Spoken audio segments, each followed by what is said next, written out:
정치를 건강하게 정치 주치. 오늘도 저희 옆자리에는 신현영 전 의원이 나와 계십니다. 자, 의원님 안녕하십니까? 안녕하세요. 반갑습니다. 네, 오랜만입니다, 의원님. 예, 잘 지내셨죠? 너무 더워가지고 네. 다들 온열 질환 이런 부분에서 뭐 서울이 힘들어하는 37.1도? 아, 정말 벌써 7월 초인데 그럼 앞으로 네. 7월 8월 어떻게 보내야 될지 모르겠어요.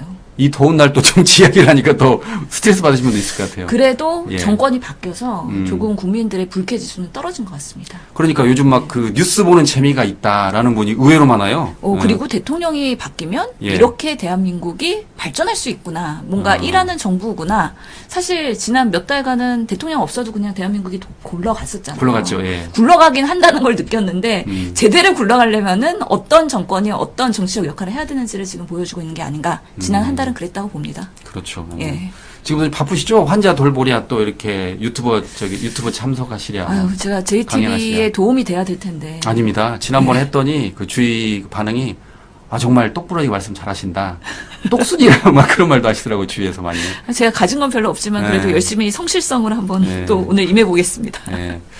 저희가 이렇게 조금 전에 말씀을 나눈 사이에 제가 이제 한번 서치를 해봤더니 그런 얘기가 나와요, 지금. 민중기 특별검사팀이 2022년 보궐선거 공천 개입 의혹을 수사하는데, 지금 윤상현 의원의 국회 사무실, 그리고 김영선 전 의원의 자택, 그 다음에 김상민 전 부장검사의 자택을 압수수색했다. 그래서 문서자료와 PC 등을 확보했다라고 하는데, 보셨나요, 의원님? 예, 기사 봤습니다. 그래서 민중기 특검이 사실은 내란 특검보다는 후발주자로 시작을 했어요. 그렇죠. 그런데 예. 민중기 특검 첫날에 치우침 없이 특검을 진행하겠다라고 발언을 했었는데 지금 이렇게 압색이 들어갔다는 거는 뭔가 근거가 있다는 거죠. 예. 실제로 윤상현 그때 공관위원장이었잖아요. 그래서 나는 대통령 전화를 받은 적이 없어요. 이렇게 부인했던 그랬죠. 기억이 예. 있어요. 그럼에도 불구하고 김영선 좀 해줘라. 했던 윤 대통령의 그 말이 아직도 저는 기억이 나는데 그런 부분에 있어서 이번 22대 총선에서의 국민의힘의 공천 개입에 있어서 김영선 그리고 김상민 전 검사 예. 이분은 또 정말 놀랍게도 검사이면서 또 그 지역에 가가지고 나 예. 출마하겠소라는 약간의 그런 정치적 행위를 했다가 또 예. 문제도 되고 그랬었는데 그렇죠. 예. 김건희 여사가 사실 김상민 그 검사를 챙겼죠. 챙겼죠. 왜냐? 예. 김상민 검사 조국 수사 때 열심히 했으니까 좀 보답해줘야 된다. 이런 보훈 인사를 22대 공천에서 하려다가 이제 발목 잡혔다. 인재부터 시작이다. 그래서 22대 지금 국민의힘의 의원님들이 그래도 100여 명은 있으시잖아요. 예. 그분들 여러 가지 감정들이 있을 거예요. 나는 그러면 올바른 공천 대상자인가? 아니면 나는 특혜를 받았는가? 아니면 뭔가 불이익을 받았는가? 여러 가지 감정이 있을 거기 때문에 이번에 특검에서 제대로 이런 공천 개입에 대한 것을 수사하고 실제로 우리 300명의 국회의원이 선발되는 그 총선에서는 좀 더 투명하고 공정하게 공천이 되는 과정들이 좀 설립됐으면 좋겠다는 생각이 들어요. 그러니까요. 참고로 제가 이 유튜브 방송을 진행하면서 예. 가끔씩 김건희 여사라고 했다가 댓글로부터 많이 혼났습니다. 여사라고 하면 안 돼요? 이제? 그러니까 김건희 씨라고 해야 된다고 댓글에서 그러니까 제가 그래서 그 뒤에 지상파 방송 뉴스를 봤어요. 예. SBS, MBC, KBS를 봤는데 예. 뉴스 때 김건희 여사라고 김 여사 이렇게 하더라고요. 예. 그래서 저도 고민하다가 어떤 때는 김건희 씨, 어떤 때는 김건희 여사 그랬는데 예. 댓글에 앵커가 왜 피의자를 예. 여사라고 하느냐고 혼났어요. 그러면은 윤석열 전 대통령은 어떻게 해야 돼요? 그러니까 그거는 또 용인을 하시더라고요. 댓글에. 예. 그래요? 근데 윤석열 전 대통령이고 김건희 씨라고 해야 돼요. 우리 예. JTB 뉴스 유튜브 그리고 방송에서는. 효율적으로 줄여서 윤건희 이렇게 얘기하면 되는 거죠? 오해 없으시기 바랍니다. 예. 예. 근데 잘 아시는 것처럼 그때 명태균 녹취록에 저도 이렇게 지금 기억이 생생하는데, 윤석열 전 대통령이 내가 김영선이 경선 때부터 열심히 뛰었으니까 김영선 일을 좀 해줘라고 했는데 말이 많네 당에서라고 했던 그 파일이잖아요. 당에서 말이 많네. 뭐 있죠. 그랬잖아요. 그래서 녹취록이 정말 충격적이었는데 지금 이와 관련해서 지금 수사를 하는 거잖아요. 그렇죠. 그 당시 공관위원장이 윤상현 의원이었기 때문에 예, 예. 그렇죠. 그렇죠. 지금 16개 김건희 특검에서의 수사 하나 중에 명태균 씨의 공천 개입 사건이 있고 명태균 씨에 대한 그 수사들이 다 이 특검으로 이첩이 된 상황이기 때문에 이제 수사가 많이 진행이 된 부분이 있는데 그것과 김건희 그리고 그것과 윤석열 대통령 그리고 윤상현 사실 의원에 대해서는 전혀 지금 조사가 되지 않은 부분에 대해서 집중적으로 이제는 그 윗선까지의 개입을 확인해서 이런 부분에 정제를 하겠다라는 특검의 그런 의지가 익혀지는 오늘입니다. 자료 다 파기하지 않았을까요, 근데? 아, 증거인멸, 지금, 네. 뭐, 지금 집에 가서 압수수색 한다고 하는데, 이미 핸드폰은 다 바꿨을 거라고 생각하고요. 그러겠죠. 핸드폰 다 봤을 네. 겁니다. 그 안가 효동 사인도 다 핸드폰 보냈다고 막. 그렇죠. 그때가 정권 바뀌고 나서 제일 먼저 하는 게, 아니면 음. 그 전에라도 하는 것이 핸드폰 바꾸는 거일 거기 때문에, 증거인멸에 대한 그런 정황을 찾는 것도 하나의 또 의미가 있을 수 있겠다라는 생각이 듭니다. 의원님 혹시 핸드폰 바꾸시겠습니까? 저는 핸드폰을 적어도 우리가 통상 2년에 한 번씩은 바꾸잖아요. 그렇죠. 예, 예. 근데 사실 저도 물건을 한 번 쓰면 오래 써요. 그래갖고 예. 사실 자동차도 제가 11년째 쓰고 있는데 국회의원 4년 하면서 왜 렌트 안 하고 옛날 차 쓰냐고 컴플레인이 되게 주변에서 많았어요. 아, 예. 예, 그래서 제가 물건을 오래 쓰는 편이긴 한데 그래도 정기적으로 바꿀 때는 바꿔야 된다라는 생각을 갖고 있지만 의도적으로 바꿨을 때는 오히려 오해받을 수 있기 그렇죠. 때문에 예, 예. 그런 부분에 있어서는 신중할 필요가 있다라는 또 생각 듭니다. 근데 주변에서 또 핸드폰 오래 쓰니까 나중에는 또 이렇게 작동을 잘 한다는 말도 제가 들었어요. 그래서 그쵸. 이제 한 2년마다 정기적으로, 그러니까 방금 말씀하신 것처럼 예. 오해를 사지 않는 범위 내에서 그쵸. 바꾸면 또 뭐 굳이 나쁠 건 없는데 이 정치인들은 말이 많잖아요. 핸드폰 그렇죠. 바꾸면. 그리고 핸드폰이 사실 컴퓨터기 때문에 이게 구동력이 떨어지거든요. 배터리도 빨리 소모가 되고. 예, 그래서 2년마다는 바꿔줘야 되는데 저도 사실은 지난 그 대변인하고 여러 가지 국회에서 일했던 기록들이 소중한 기록들이기 때문에 어디까지 정리해야 될지 이런 것들이 사실 난감해가지고 교체에 대한 대상과 범위를 특정하는 건 참 어려운 일이긴 하다. 그럼에도 불구하고 특정한 타이밍에 그렇게 하는 거에 대해서는 오해를 받을 수 있어서 정기적으로 오해받지 않는 선에서 업무적으로 해야 되는 부분에 있어서의 그런 판단이 중요하겠죠. 예, 그렇습니다. 자, 어쨌든 그 윤상현 현 의원의 그 사무실 압수수색에 대해서 그 파장이 커지고 그 다음에 그 특검을 응원하는 국민들의 목소리가 커질 것으로 보입니다. 잘 지켜보도록 하겠습니다. 자, 다음은 그 임은정 그 신임 서울 동부지검장 이야기를 한번 해보도록 할게요. 잘 아시는 것처럼 임은정 지검장은 검찰 개혁의 상징적인 인물이죠. 그렇죠. 예, 그동안 이제 꽤 연차가 됐음에도 불구하고 이제 그 검찰로 내부로부터 핍박을 받아가지고 그 아직도 부장검사에 머물렀다가 이번에 이제 국정기획위원회에 들어가서 지검장으로 승진했는데 일부에서는 검찰총장 이야기까지 나왔는데 아직은 검찰총장은 아니고 지금 동부지검장이 돼 있습니다만 그 지검장 첫 취임 일성에서 뭐라고 그랬냐면 검찰이 스스로 바뀌지 않으면 해체 수준의 개혁을 당할 것이다. 아주 강한 논조를 이렇게 말을 했어요.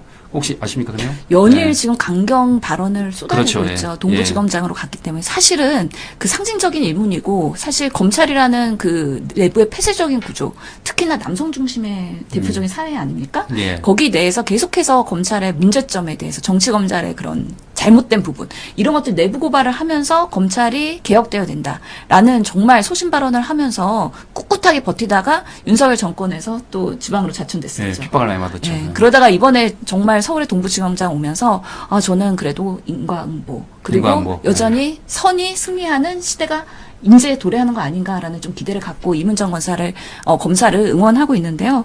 또 얼마 전에 또 이런 발언을 했어요. 검찰을 고치는 의사가 되고 싶었다.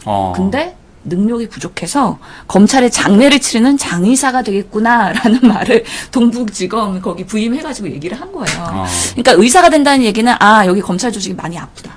그러니까 내가 치료를 하고 진단을 해서 더 건설적으로 조직을 바꾸겠다라는 의지가 있었지만 힘이 붙여서 의사 역할은 못하고 썩을 대로 썩어갖고 이제는 검찰이 사망을 했다. 그래서 장례식을 치를 수밖에 없다. 하지만 장례를 잘 보내고 나서 새롭게 쇄신할 수 있는 그런 역할을 하겠다라는 의지가 아닌가라는 생각이 들어서 검찰의 장의사가 된다는 건 정말 자극적인 발언이라고 생각을 하거든요. 지금 한간에 들리는 소문에 의하면 매일매일 출근하는데 내부에서도 여러 가지 그 감정들이 있나 봐요. 그래서 임은정 검사를 받아들이기 어려워하는 여전히 그런 골수의 그런 기득권들의 그런 모습들도 있다고 하니까 저는 아무튼 이번에 검찰 개혁이 추석 전까지는 월계가 된다고 이재명 대통령이 말씀하셨잖아요. 그렇죠. 추석 전까지. 예, 네. 임은정 검사가 같이 내부에서 그런 역할을 하면서 좋은 그런 제도 개선을 하면 좋겠다라고 항상 응원하는 마음입니다. 저도 지난번에 그 최광욱 전 의원님과 이렇게 진행하면서 알게 된 건데, 임은정 부장검사가 지금 부장검사지만 그 레벨이 아니다. 이창수 전 중앙지검장하고 동기라고 하더라고요. 그래서 깜짝 놀랐는데, 그러니까 지금, 이번에 그 동부지검장 간 게 빠른 건 아니다. 그리고 이번에 잘하면 국민들이 바라는 검찰총장에도 머지않아 오를 수 있다. 그렇게 보는 시각도 있더라고요. 그러니까 이게 검사들은 이게 인사가 나기 시작하면은 같은 동기의 기수가 올라가는데 나는 좌천되거나 예. 오히려 한직으로 가게 되면은 다 옷을 벗더라고요. 맞습니다. 그게 관행이었던 거잖아요. 변호사가 될 수 있으니까. 네. 예, 그래서 참, 이 동네는 그런 조직이구나라는 신기한, 그래서 인사가 만사라는 게 더욱더 중요하게 느껴지는 검사의 조직인데, 임은정 부장검사가 그동안에 좌천되면서 사실 동기는 그러면 중앙지검장이 됐는데, 예. 본인은 만약에 그 논리대로 한다면은 벌써 옷을 벗고 예. 변호사로서 활동을 했어야 되는데, 버티다가 여기까지 온 거잖아요. 칼을 갈았겠죠. 예. 그런데 여기까지 오다 보니까 3년 만에 정권이 바뀌어서 이런 세상이 온다는 거에 대해서 저는 정말 끝까지 버티고 끝까지 싸우면 그래도 정의가 승리한다. 예. 라는 면에서 앞으로의 임은정 검사의 그런 동부지검 내 그리고 검찰개혁에서 역할 너무 응원합니다. 오시기 전에 지금 임은정 검사 찾아보셨다고 그러는데 가끔씩 이제 찾아보셔야겠어요. 예, 저는 관심. 그래도 같은 여성으로서 예. 이렇게 리더십에 있어서의 좋은 모델을 보여주는 게 사실 후배 사실 검사든 아니면 여러 의사든. 우리 세대에서는 큰 귀감이 될 거라고 생각을 해요. 그래서 직접 만나본 적은 없어요. 없지만. 예. 근데 항상 인터뷰하고 그러면은 사실 목소리를 되게 가늘고 여리여리해요. 예. 그러면서 똑 부러지는 그런 부분들이 있지 않습니까? 비슷하네요, 부모님이랑. 제가 많이 배워야 될 것 같습니다. 혹시 압니까? 이제 예. 먼 훗날 또 두 분이 또 다시 국회에 입성하셔가지고 만날 줄. 예. 자, 다음은 그 이상민 전 행안부 장관 이야기를 해보도록 하겠습니다.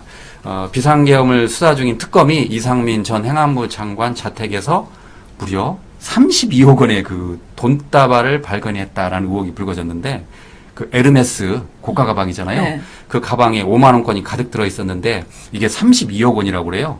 근데 그게 아직 명확하지 않죠. 예, 그렇죠. 예, 그러니까 이상민 전 장관이 이를 극구 부인하면서 이는 명백한 허위 사실이다라고 하면서 법적 대응까지 예고했다고 그래요. 네. 그러니까 일종의 지금 현재는 이제 확인되지 않은 논란인데 네. 수사당국은 아직 여기에 대해서 수사당국은 명확한 사실관계를 확인하지 않고 있어요. 그쵸. 네, 이게 지금 그래서 세간에는 32억 원이 맞느냐, 또 이상민 장관이 펄쩍 뛰는 걸 보면 아닐 것 같은데 또 검찰은 이에 대해서 말 안 해주니까 이제 불필요한 의혹이 커지고 있는데 혹시 집에 억대의 돈다발 있습니까?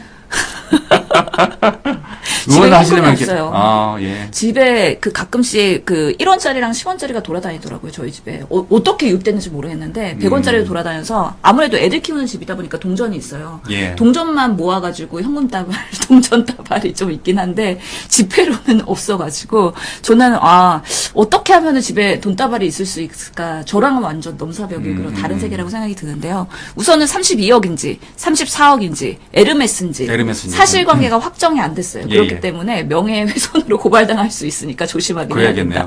근데 사실은 2월 18일 날 압수수색을 했다는 거예요. 그때 2월 18일 날 단전 단수 지시를 위한 혐의로 그때 경찰이 자택을 압수수색했을 때 집에는 사실 이상민 전 장관이 없었어요. 그 당시에? 그 당시에 본인은 없었다고 합니다. 그렇기 때문에 경찰이 어디까지 압수수색을 했고 그 다음에 어디까지 사진 찍어갔는지에 대해서는 명확하게 변호인단이 알고 있을 거고 그것을 사실 이상민 전 장관도 사실 파악을 하고 있을 거거든요.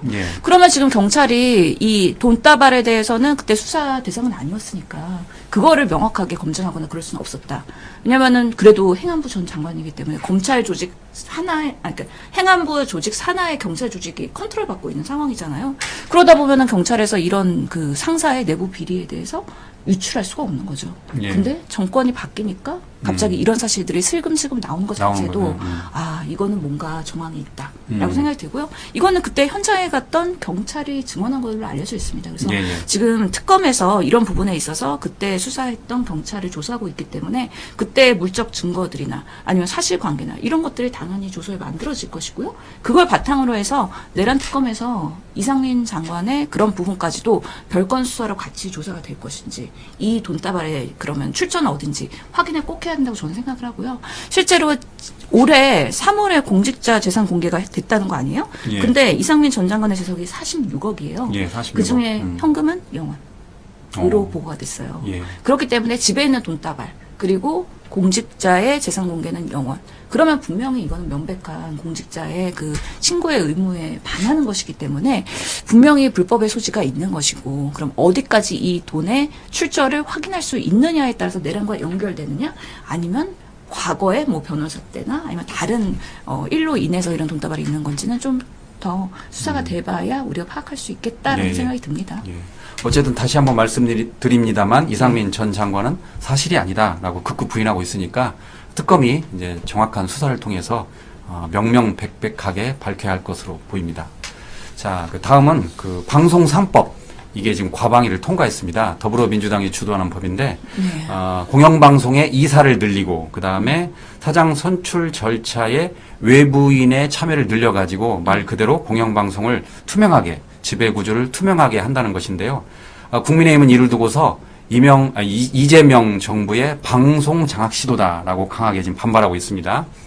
이 과정에서 그 이진숙 방통위원장이 아전 인수 해석격으로 좀 그 말이 많았는데 내용을 보니까 이재명 대통령이 그 방송 3법 방통위 안을 만들라라고 이진숙 위원장에게 지시를 했다라는 거예요. 그러니까 우리 최민희 위원장이 가만히 있을 뿐이 아니잖아요. 그렇죠. 사실관계 들어갑니다. 들어갑니다. 바로 사실관계하겠습니다 해가지고 이제 그 확인을 했더니 또 바로 대통령실에 팩트 체크를 했더니 대통령실에서 그런 적이 없다. 공식 지시는 없었다라고 했던 거예요. 의견만 물어봤다. 예. 그리고 왜 그렇게 하느냐. 그리고 또 대통령이 이제 국무회의 때 좀 이렇게 이진숙 위원장을 겨냥해서 그렇게 하면 안 된다라는 식으로 이렇게 나왔다고 그러는데 어떻게 보십니까, 이거? 근데 그 이진숙 방통위원장이 지금 1인 지금 독단을 1인, 버티고 있잖아요. 예, 혼자. 예. 그런데 그래도 이재명 대통령한테 인정받고 싶었던 것 같아요. 예. 예. 그리고 막 이제 우리 송 장관이랑 막 유임되는 식약처장도 나오고 막 이러잖아요. 그렇죠. 예. 나도 잘하면 유임될까? 이 자리 지킬 수 있을까? 이런 마음으로 나한테 지시가 내려왔네? 라는 거에 대한 약간의 희망과 기대를 가지고서 이렇게 한 거 아닐까라는 또 그러니까 한번 상상을 해봤어요. 이진숙 위원장이 혹시 내가 송민영이 될 수 있을까 있지 않을까? 그러네요. 예. 그러니까 계속 하고 싶은 거예요. 예. 물론 뭐 다음 지선에서 출마를 계획하고 있기 때문에 더 파이팅이 넘친다라는 예. 한간의 얘기도 있긴 한데 아무튼 방송 3법은 지난 윤석열 정권에서 2번이나 거부권하면서 계속해서 돌려보냈잖아요. 그렇죠. 예. 진행이 안 됐었는데 저도 사실은 지난 1년간 방송 출연을 여기저기 해보면서 그리고 저는 국회의원 2년은 여당이었고요. 2년은 야당이었죠. 예. 정권이 바뀔 때 보니까 방송사의 컬러가 바뀌어요. 예. 그래서 앵커가 바뀌고요. 앵커. 예. 예. 그리고 때로는 극우 유튜버가 진행을 하기도 해요. 그렇죠. 그 당시 뭐 KBS에 그 고성국 씨가 이렇게 유튜브 하고 라디오 진행하기도 뭐 그랬었잖아요. 예. 그리고 저도 그런 데도 출연을 했는데 예. 실제로 비상겸 다음 날에 KBS 출연했는데 그 고성국 그 진행자가 비상겸을 두둔하시더라고요. 그리고 제가 문제 있다라고 계속 같이 하는데 예, 진행자인데 그래도 이거는 뭐 일정 부분의 그런 절차를 뭐 존중하면서 진행한 거 아니냐 막 이렇게 두둔을 하시더라고요. 예. 그래갖고 정말 극우 유튜버가 진행하는 KBS가 어떤지 이런 것들을 몸소 경험을 했거든요. 끝나고 나서 작가가 미안하다고 계속 사과하더라고요, 저한테. 그러니까 이게 공영방송이라는 게 정권이 바뀔 때마다 색깔이 바뀌고 메시지가 바뀌고 이렇게 흔들리는 구조로 가면 안 된다는 거죠. 예. 그렇기 때문에 방송 3법 사실은 지금은 우리가 여당이고 여대 야소이기 때문에 얼마든지 공영방송을 휘저으려면 할 수 있는데 우리는 그렇게 하지 않겠다라는 의지라고 저는 읽히거든요. 예. 그렇기 때문에 지금 KBS, MBC, EBS의 이 사회의 공영 지배 구조를 좀 더 건설적으로 바꾸겠다. 그동안은 국회 추천목이 과반이었다고 하면은 예를 들어서 KBS 같은 경우에는 15명으로 이사를 늘리면 국회목을 6명으로 해갖고 오히려 과반이 안 되는 방식으로 똑같이 MBC나 EBS도 13명 중에서 5명만 국회목이로. 왜냐하면 국회목이라고 하면 아무래도 여야 몇 명 그리고 여야 몇 명씩 이렇게 추천을 하다 보니까 정치적으로는 좀 편향될 수 있는 이사들이 있다는 거잖아요. 그렇기 때문에 조금 더 이 학계에서 또는 이 전문가에서 이런 이사회 추천을 하면서 구조를 바꾸면 정권이 어떻게 바뀌더라도 그냥 언론은 언론대로 가는 스탠스를 유지할 수 있는 구조를 만들겠다는 거기 때문에 완벽한지는 잘 모르겠지만 시도해볼 만하다. 그리고 지금 과방위를 통과하고 본회의를 앞두고 있기 때문에 사실 이렇게 야당이 반대를 하고 이게 뭔가 노조를 위한 또 언론사가 되는 거 아니냐 이런 우려를 하고 있긴 한데 꼭 그렇게 되지는 않을 것 같다는 생각이 들어서 저는 이 부분에 있어서 이재명 대통령도 같이 찬성하고 이제 추진하는 방향으로 가고 있는 거 아니겠습니까? 그런 면에서는 한번 바꿔볼 필요가 있다라고 생각을 합니다. 그렇죠. 그러니까 그 국민의힘 그 박정훈 의원이 과방위에서 이게 되면은 그러니까 악마는 디테일이 있다라고 말을 하면서 뭐라고 그랬냐면 KBS 박장범 사장의 임기가 남았는데 디테일을 보면 박장범 사장의 임기를 단축하려는 게 아니냐라고 이렇게 이야기를 했어요. 그러니까 그 당시 그 노종면 의원이 그 소유할 때 국민의힘 잘 오지도 않았지 않냐. 잘 알지도 못하면 왜 그러냐. 막 큰 소리를 치던데, 그러니까 어떻게 될지 좀 지켜봐야겠습니다만, 큰 틀은 제가 봐도, 공영방송의 그 공정이사를 늘려가지고 국민들이 이렇게 사장들을 이렇게 선발할 때 관여할 수 있게끔. 그래서 외풍으로부터 좀 지키려고 하는 것 같은데, 국민의힘은 지금 어쨌든 이게 방송 장악이라고 반발을 계속하고 있으니까. 예. 근데 또 명분이 없어요. 왜냐면 박장범 사장도 왜 사장이 됐나요? 파우치. 그렇죠. 파우치. 우리가 그 신년 기자간담회 할 때 윤석열 예. 전 대통령과 박장범 앵커가 같이 인터뷰하면서 파우치로 축소하고 여러 가지 그 기자간담회 전에도 뭐 둘이 이렇게 건설적인 뭐 내용의 대화를 예. 했다고 하는데 그런 교감을 가지고서는 사장으로 픽 된 거잖아요. 예, 예. 결국에는 이게 대표적인 권력 장악 시도라고 저희는 생각하는 건데 그렇죠. 예.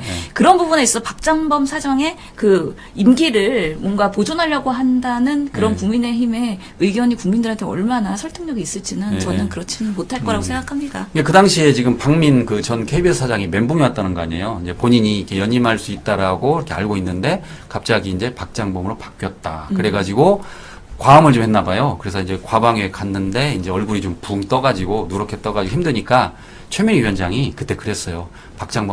박민 사장께서는 가라고. 어제 충격받았는데 여기 있는 게 좋지 않을 거다고. 오죽했으면 최민희 위원장이 그런 말까지 했겠습니까? 그래서 결과적으로는 박장범 사장이 됐는데 자, 이제 이게 뭐 과연 그 이재명 정부의 언론 장악 시도인지 아닌지는 지켜봐야겠습니다만 예.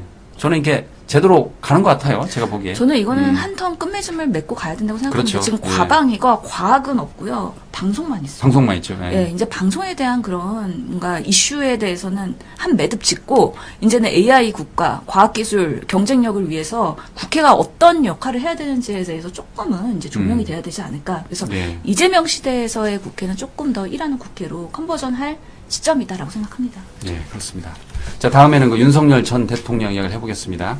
자, 윤 전 대통령 측이 구속영장 실질 심사를 앞두고서 영장 청구서 전문을 외부에 유출했다. 뭐 이런 내용이 나와가지고 정치권이 들끓고 있는데 피의자의 주민등록 번호는 물론이고 관련자의 진술 내용 등 민감한 수사 정보가 고스란히 드러났다라고 합니다. 그러자 민주당은 이건 해프닝이 아니다. 이건 고의다. 명백한 수사 방해이다라고 지금 반발하고 있는데 이게 현실적으로 가능합니까? 아니 이게 그러니까 결국에는 이 구속영장 청구에 대해서 변호인이 등사를 해가지고 예, 복사하는 네. 과정이잖아요. 그거를 그렇게 통째로 유치한다는 거는 그러면 윤석열 지금 전 대통령의 주민등록번호도 다 퍼진 거 아닙니까? 그렇죠. 예. 개인정보 다 노출된 건데 예, 예. 변호인이 누구를 위한 변호인인지 모르겠어요. 사실은 예, 예. 각자 정치를 위한 사실 계몽령에 아. 따라가는 변호인인지 어쩐지 모르겠는데 결국에는 이런 부분에 있어서 특정인들의 진술 유출이 사실은 피의자뿐만 아니라 관련 참고인들 그리고 그 당시에 있었던 사건 관계자들에 대한 진술들이 있는 그대로 가감없이 기록이 되어 있을 텐데 이게 그대로 유출이 됐을 때는 반대로 압박으로 들어올 수도 있고 아니면 다음 뭔가 진술을 하거나 소환이 됐을 때는 오히려 그런 유출의 우려가 있기 때문에 아주 위축될 수밖에 없는 우려가 있다. 그런 면에서 민주당도 지금 반발하고 있는 거예요. 의도적인 거죠, 일종의.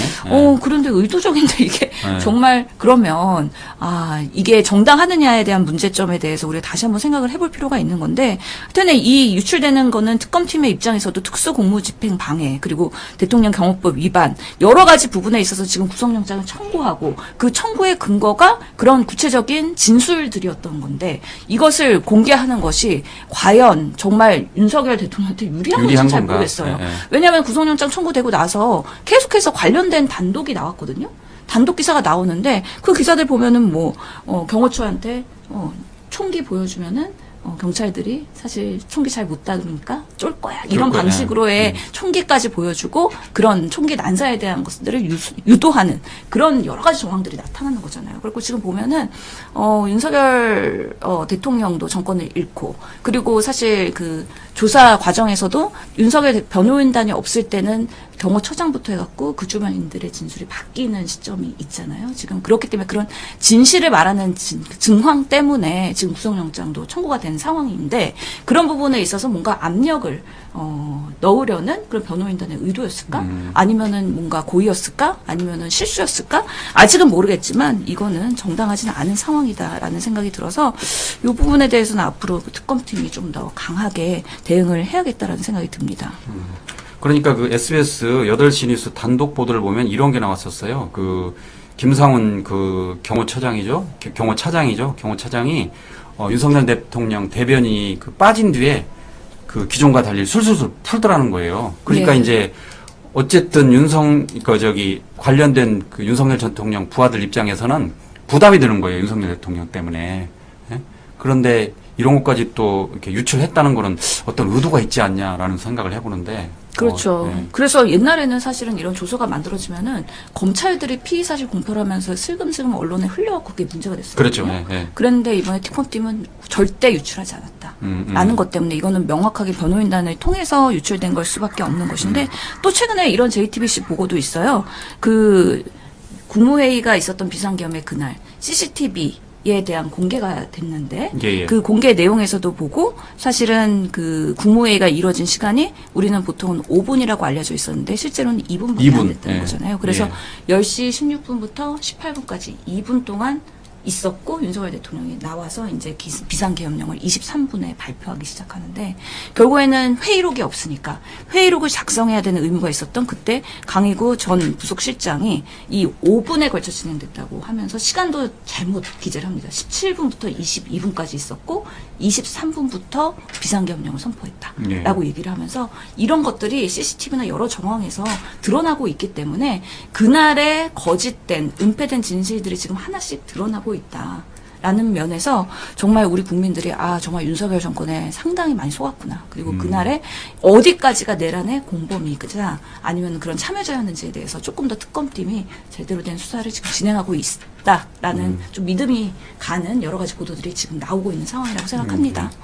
그래서 제가 조금 전에 그 드린 말씀을 다시 한번 보면은 그 김성훈 전 차장이죠. 경호차장이 윤석열 대통령의 호위무사를 자처했다가 입을 닫고 있던 이 김성훈 전 경호처 차장이 특검 조사 때 태도를 완전히 바꿨다는 거예요. 그래서 왜 그러냐 그랬더니 기사 내용을 보니까 김성훈 전 차장이 그 객관적인 증거가 제시되면서 버티기 힘들었을 걸로 보인다. 비화폰 내역에서 윤석열 대통령과 주고받은 통화 사실이 드러났고 특검팀이 통화 시간대별로 따져 묻자 김성훈 전 차장이 술술 불었다. 뭐 그런 내용인데 어쨌든 이것도 다 특검 조사 때 다 드러날 거 보니까 한번 저희가 지켜봐야 될 것 같습니다. 자, 다음은 김건희 특검팀 이야기를 해볼 텐데요. 김건희 특검팀이 3부 토건을 제1호 강제수사 대상 목록으로 지목을 하면서 권력형 주가 조작 의혹 수사를 했다고 합니다. 그런데 지난해 이복현 전 금융감독원장이 뭐라고 그랬냐면, 일부 이해관계자의 100억 원 이상 이익 실현이 있었던 것은 부인하기 어렵다라고 말을 했어요. 근데 이 이복현 금융감독원장 발언 이후에도 수사가 제대로 이루어지지 않았다가 한 8개월이 지난 지금 수사가 이루어져서 늑장 대응, 그다음에 부실한 조사라는 비판이 일고 있는데 어쨌든 3부 토건에서 이렇게 수백억 원대의 시세 차익이 실현됐다라는 그 의혹이 제기된 만큼 이거는 뭐 단순한 주가 조작이 아니라 권력형 중대 비리 가능성을 봐야겠죠. 3부 그렇죠. 토건은. 네. 지금 그래서 김건희 여사 포함해서 주변인들 20명이 출국 금지된 그렇죠. 상황이잖아요. 예. 그렇기 때문에 이 3부 토건 사태가 만만치 않다고 보이는 거예요. 실제로 뭐 도이치모터스 주가 조작에 대한 수사는 많이 진행이 된 상황이고 3부 토건에 대해서는 이제 오늘도 3부 토건 전 회장이 소환 조사 받았거든요. 예. 그래서 계속해서 지금 수사가 되고 있는 상황인데 이 건은 결국에는 원희룡 장관과도 연관이 돼 있거든요. 그렇죠. 원희룡 장관. 왜냐하면 예. 지난 5월에 폴란드에서 우크라이나에 대한 재건 사업 포럼을 할 때 전 삼부토건 회장과 그리고 원희룡 장관이 참석을 해서 그 이후로 삼부토건이 주가가 착착착착 올라가면서 5배까지 올랐다고. 예. 그러니까 이게 김건희 여사가 도이치모터스로 주가 조작을 한번 해보니까 재미를 봤어. 그리고 이번에 삼부토건을 통해서 우크라이나 가지고서는 어떻게 이런 러시아와의 전쟁을 가지고서는 주가 조작에 대한 그런 참여에 대한 부분들이 있었는지 모르겠지만 하여튼간에 알려지는 바로는 삼부토건의 전 회장이 워낙에 김건희 여사와 윤석열 대통령을 연결해준 예. 그렇기 때문에 이들과는 엄청난 실세이자 지인이라는 거잖아요. 그런 부분에 있어서 원희룡 장관도 같이 부역을 했고 그랬기 때문에 이분도 출국 금지를 당하고 결국에는 그것도 양평 고속도로에 대한 이슈도 있고 모든 것들이 이게 연결되는 거예요. 근데 이 삼부토건에 관련해서 보면은 또 이종호 전 블랙퍼스트 블랙 인베스트먼트 대표. 대표가 참여가 되잖아요. 예. 왜냐하면 이게 또 멋진 최혜병 단톡방에서 이정호 대표가 3부 체크하고 예. 라는 게 나오니까 이게 김건희 여사의 이슈가 결국에는 최혜병까지 연관이 되는 거고 임성근 사단장의 그런 구명운동 이런 거까지 연결되다 보니까 저는 지금의 내란 특검이 세 개가 따로따로 가고 있긴 한데 다 연결고리가 있는 상황에서 나중에서는 최종의 하나의 점으로 만날 것 같다. 예. 그리고 결국에는 그 하나의 점에는 김건희 여사를 지키기 위한 윤석열 대통령 그리고 무리하게 비상계엄을 선포한 윤석열 대통령과 그 측근들 이런 것들에 대한 것들이 전모로 제대로 그림이 그려지지 않을까라는 생각이 들어서 지금 뭐 새 특검이 열심히 다 하고 있는 거에 대해서는 응원을 하고 그 새로운 사실에 대해서 계속해서 국민한테 알리면서 얼마나 지난 정권에서의 그런 정말 말도 안 되는 그런 권력형 비리가 많았었는지 제대로 수술하고 제대로 이제는 메스로 안 된다는 거잖아요. 칼로 도려낸다는 거잖아요. 칼로 도려내, 예. 누가 그랬잖아요. 그만큼 제대로 수술해야 된다고 생각합니다. 예. 그러니까 방금 말씀하신 것처럼 의원님이 잘 지적해 주셨는데 삼부토건, 양평고속도로 그리고 최혜병 이걸 다 훑고 올라가지고 딱 정점에 가면은 김건희 씨가 있다. 뭐 그런 거잖아요. 그러게요. 한간에는 네. 비상계엄을 왜 선포했는가 했을 때는 그때 명태균 수사가 이제 거의 그게 다랬고 김건희 여사와의 연결고리 이런 부분에 있어서 소환에 임박한 거 아니냐라는 얘기도 나오고 예. 지키기 위해서는 이제 더 이상 시간을 끌 수가 없다라는 또 그런 이야기가 있는 건데 아직까지는 정황적인 얘기긴 하지만 결국에는 수사로서 많은 것들이 드러나지 않을까라는 생각해봅니다. 예, 그렇습니다. 자, 이번에는 그 윤석열 전 대통령의 외환죄와 관련해서 살펴보도록 하겠습니다. 윤석열 전 대통령이 북한의 도발을 유도하기 위해서 평양에 무인기, 그러니까 드론을 보내가지고 군사적 긴장을 인위적으로 조성했다라는 이런 의혹이 제기되고 있는데, 민주당 부승찬 의원은 군 형법상 불법 전투 개시죄가 적용될 수 있다. 그러면서 이 죄는 형량이 사형뿐이다라고 강조했다는 거예요. 실제로 그 특검이 확보한 군 장교 녹음 파일에는 VIP의 지시로 국방부와 합참 몰래 무인기를 침투시켰다. 그리고 이런 북한 발표를 듣고 박수쳤다라는 충격적인 내용이 들어 있습니다. 그래서 이런 내란 외환 혐의를 넘어서 군 형법상 중대한 범죄 행위로 해석될 수 있다라는 지적이 나오고 있는데 저 깜짝 놀랐습니다. 이야기 듣고 어떻게 보셨어요? 저는 부승찬 의원이 아마 국방부 대변인도 했고 예. 국방에서 워낙에 그 내부 제보 많이 받고 있거든요. 그렇죠. 예. 그렇기 때문에 상당한 전문가라고 생각하고 이분의 말이 신빙성이 상당히 있다. 그리고 이런 부분에 있어서 본인이 드론에 의한 무인기 침투는 제보를 작년 10월부터 받았다는 거예요. 예. 근데 사실관계 팩트 체크를 해야 되기 때문에 처음부터 알리지 않았던 부분인 건데 이제 하나씩 이게 정모가 드러나고 있는 상황이라고 보입니다.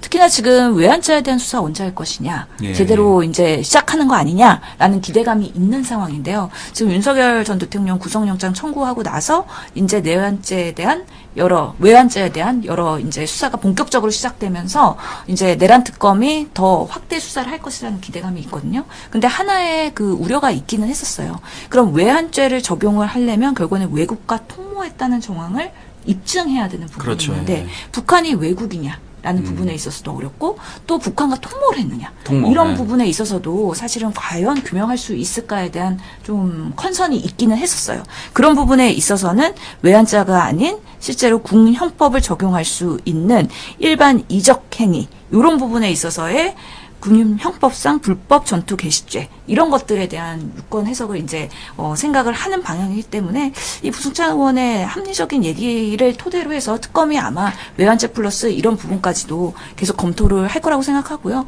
지금 민주당에서도 계속 외환죄 수사해야 된다라고 계속 얘기를 하고 그렇죠. 있거든요. 그렇기 때문에 그동안에 국방부가 이거는 국가의 기밀이고 전략상 증언할 수 없고 말씀드릴 수 없고 그래서 국회에서도 계속 이게 공회전하고 있었는데 이제는 정권이 바뀌었고 정말 비상계엄의 전목을 드러내야 되는 지금 상황에서는 국가의 그런 큰 데미지가 없는 선상에서는 충분히 국민들한테 설명하고 소명할 필요가 있다. 그러면서 내란 특검이 더 열일할 거라고 기대를 합니다.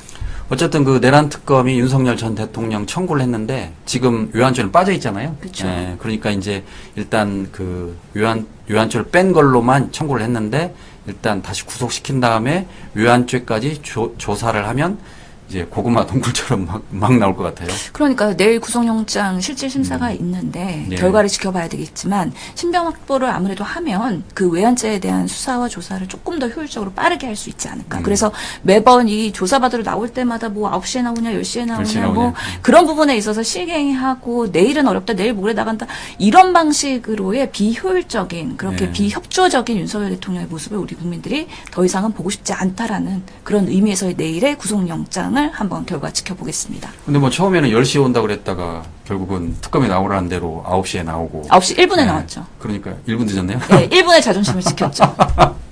쪼는 거죠. 그러니까 10시에, 누구나 10시에 나올 줄 알았는데, 결국 이제 9시에 나왔는데, 1분의 자존심. 본인이 아. 검찰총장이었기 때문에 이게 예. 특검에서의 특검 검사의 무서움을 분명히 알고 알고 있습니다. 있죠. 예. 예, 그리고 예. 그들을 노여하게 했을 때 본인이 예. 어떻게 불이익을 받을지 그러겠죠. 이런 것들에 대한 후환이 분명히 두려움이 있을 겁니다. 아니, 그럼에도 불구하고 처음에는 지하 주차장으로 들어가게 해주세요.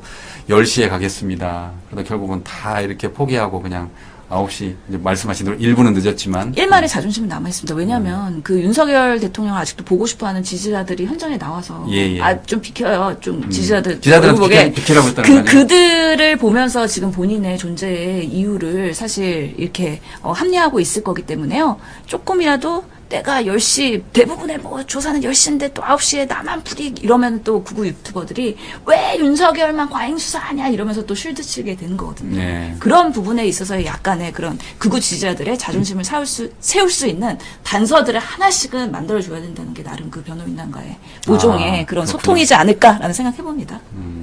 의원님의 명언입니다. 1분의 자존심, 윤석열 전 대통령의 1분의 자존심. 자, 그 1분의 자존심이 어떻게 될지 지켜보도록 하겠습니다. 자, 다음에는 그 백혈용 경정, 그러니까 마약 수사 관련해서 이야기를 해보겠습니다.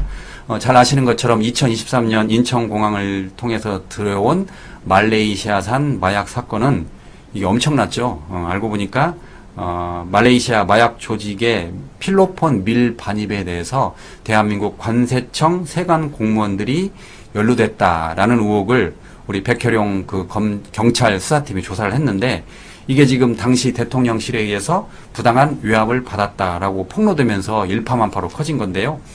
246만 명의 투약분 그리고 필로폰 74kg 돈으로 따지면 뭐 2,200억 원어치 이렇게 어마어마한 양인데 백혈용 경정은 이를 두고 뭐라고 그랬냐면 경찰 수뇌부의 침묵 그리고 관세청의 조직적 방해 여기에 검찰이 수사를 방해했다라고 지금 폭로를 했습니다. 여기에 또 윤석열 전 대통령이 연관되지 않았냐라고 의혹까지 제기했는데 자 특검 마약 수사를 둘러싼 수사 어떻게 진행될 걸로 이것도 보십니까? 김건희 특검 16개 중에 하나가 포함이 되는 예. 거예요. 그래서 사실은 어떻게 보면 윤석열 정권에서 표방했던 게 마약과의 전쟁이었거든요. 그래서 그때 이태원 참사 있을 때도 마약 수사하려고 상당히 잠복하고 있다가 그런 사단이 났던 거잖아요. 그런데 오히려 이런 인천 세검에서의 마약 수사를 칭찬은 못 해줄 망정. 처음에는 칭찬했다는 거 아니에요? 네. 처음에는 네, 처음에는 어느 순간 외압이 들어와. 외압이 들어온 뒤부터 예, 그 언론 브리핑 하지 마라. 네. 그리고 사건을 축소하기 위해서 하여튼 백희령 정정에 대해서 상당히 좌천시키는 좌천시켰고, 방식으로의 네. 그 수사를 무마하려는 그 보이지 않는 뒷손이 누구냐. 라는 거에 대해서 많이 드러날 필요가 있다는 면에서 지금 김건희 여사의 16개 의혹 수자 중에서 이건 민중기 특검이 계속해서 예. 밝혀내야 되는 거고 백혜령 검장의 그 억울함에 대해서는 또 해소를 해줘야 되는 부분이 분명히 있는 거라고 생각을 하거든요. 얼마 전에 이제 민변에서도 참여연대에서도 이 부분에 있어서 고위 공직자 특히 김광호 서울경찰청장과 고강호 관세처장 이런 분들 그 당시에 고위 공직자였던 분들에 대한 수사가 필요하다라고 또 기자회견을 했어요. 그렇기 예. 때문에 이 부분은 어디까지 연결됐고 결국에는 그 뒤에 김건희 여사가 포함되어 있는지 그리고 이 과정에서 또 이종호 씨가 또 참여를 하게 됩니다. 네. 그래서 이종호 전 대표가 상당히 많은 부분에서 김건희 여사의 정권 그래서 윤석열 정권에서의 역할을 한 것 같아서 이런 부분들이 조금 더 드러날 필요가 있다라고 생각을 합니다. 예. 자, 이번에 국민의힘 의견을, 이야기를 좀 나눠보도록 하겠습니다. 그 국민의힘 박수영 의원이, 25만 원이죠. 부산 시민은 25만 원이 필요 없다라고 발언을 했어요. 그런데 정작 본인이 뭐라고 그랬냐면 후원금 모금 계좌를 공개했습니다. 예. 그러니까 앞뒤가 안 맞잖아요. 예, 25만 원 필요 없다면서 나는 후원금을 모집하겠다. 그러니까 그 생계가 어려운 시민들이 이제 반발을 했어요. 아니, 언제는 25만 원 필요 없다며 왜 굳이 당신은 후원금을 이렇게 모금하느냐 그랬는데 그러자 박수영 의원이 뭐라고 했냐면 이게 지금 산업은행 이전이야말로 이렇게 지역화폐 25만 원보다 더 명백하게 도움이 된다. 그러니까 25만 원 안 줘도 되니까 부산에 산업은행을 이전해달라라고 이렇게 민생지원금을 계속 비판했다는 건데 어떻게 보셨어요 거기에 대해서는? 아니 지금 그러니까 부산 지역구 의원들이 이게 부산 지자체도 그렇고요. 국민의힘이 이게 뭔가 일관된 목소리를 내고 있지 않아요. 네. 실제로 보면 우선은 박수영 의원부터 얘기하면 대부분은 사실 1차 지원금은 15만 원입니다. 그리고 차상위가 40만 원이고요. 예. 그다음에 그 기초생활수급자가 50만 원. 55만 원 아닌가요? 50만 원인가요? 50만 원으로 알고 있는데. 아, 예. 예, 그래서 사실은 그러면은 뭐 소득 상위 10%든 그렇지 않든 간에 15만 원을 기본적으로 받는 누구나 거예요. 15만 원 받는 거죠. 네, 그래서 저는 이번에 본회의에서 추경이 통과될 때 국민의힘 의원들이 나갔잖아요. 예. 아, 국민들이 그래도 15만 원의 민생 그 지역화폐 받으시면 좋아할 텐데. 소고기 사 먹거나 아니면 과일 사 먹거나 평소에 그런 민생 못했던 것들을 하시면서 아, 그래 정권이 바뀌니까 이런 혜택도 받는구나라고 하면서 즐거워하실 텐데 그 성과를 왜 국민의힘은 가져가지 않는가라는 거에서 한 번 안타까움이 있었고요. 박수영 의원 같은 경우는 부산 시민들도 사실 15만 원이든 25만 원이든 받으면은 부산의 그 소상공인과 자영업자들의 경제가 선순환이 되는 거잖아요. 결국에는 예. 승수효과를 가져오는 건데 왜 본인은 25만 원이 필요 없었는지 모르겠지만 왜 지역 주민들의 그 지역 화폐를 받을 권리를 본인이 차단해 버리는 건가요? 그러면서 나한테는 후원해달라고요? 후원해달라. 아. 그러면은 시민들이 받을 거는 못 받고 후원은 해야 되니까 네. 뭔가 삥 뜯기는 느낌 아닌가요? 네. 그러면서 매우 이 지역구 의원의 시민의 감정을 적절하게 대변하는 데는 오히려 반했다는 생각이 들고요. 특히나 해수부 이전에 대한 이슈도 그렇습니다. 그렇죠. 부산 시민들이 좋아해요. 그런데 그 결국에는 해운대구 의원이 지금 반대한 거잖아요. 예. 해양의 산업들이 활성화될 거기 때문에 오히려 충청도 지역 주민들이 조금 걱정할 수는 있겠죠. 예. 그런데 국민의힘에서도요. 일부는 반대하고 일부는 찬성해요. 박현준 부산시장도 예전에 해수부 이전 찬성이다 이랬어요. 예. 그렇기 때문에 이게 국민의힘에서의 부산시에서 정치하는 분들이 이게 뭔가 말이 우후죽순이라는 거죠. 그러면서 여전히 지금 국민의힘이 리더십이 상실됐고 지금 혁신위가 제대로 출범 못하고 있고 전당대회가 제대로 굴러갈지는 모르겠는데 그런 리더십들이 설립이 돼 있지 않다 보니까 각자 도생하는데 그게 상당하게 우후죽순으로 가고 있기 때문에 국민들한테 상당한 혼란이 있다. 그러니까 계속 지지율이 떨어질 수밖에 없는 거 아닌가라는 그와 관련해서 그 안철수 의원이 혁신위원장을 사퇴하고 당대표에 나온다고 그러니까 또 철수하느냐 뭐 그런 이야기도 나오던데. 그렇죠. 철수가 철수한 거죠 이번에도. 네. 근데 안철수 의원이 그렇게 빠르게 돌변할 수밖에 없었던 내막을 들어보면 와 정말 혁신위원장이 혁신위원을 제대로 선발할 권한이 없는 정말 그 비대위의 간섭. 그러면 혁신위가 뭐 백서를 만들든 혁신안을 도출하든 이미 불보듯 뻔하게 비대위에서 안 받을 거 아니에요? 그렇죠. 그리고 이건 하지 말라 저거 하지 말라 이렇게 초안에서부터 간섭하려고 비대위에서 추천하는 위원들이 들어가려고 하는 거 아닌가요? 네. 그러면서 국민의힘은 여전히 기득권 정치 그리고 정말 권력 집중형의 그런 반성과 사과가 없는 그런 지도부들 이런 부분에 있어서 국민들이 상당히 많이 실망한다. 최근에 보면은 대구 시민들도 국민의힘의 지지를 철회하는 경우가 많던데요. 그래서 그러니까 이재명 예. 대통령이 그 TK에서 50%가 넘었다고 그러더라고요. 예. 여론조사. 그래서 국민의힘은 향하고 있고 민주당은 상향하고 있기 때문에 지금은 영남도 흔들릴 수 있다라는 위기의식 갖고 국민의힘도 조금 보수가 제대로 굴러갈 수 있도록 하는 데 있어서 분골쇄신에도 부족할 타이밍에 왜 이렇게 여전히 혼돈의 시기를 갖고 있는지 한간에는 뭐 1, 2년 내에 해결 안 된다고 본다는 예측들이 꽤 있습니다. 예.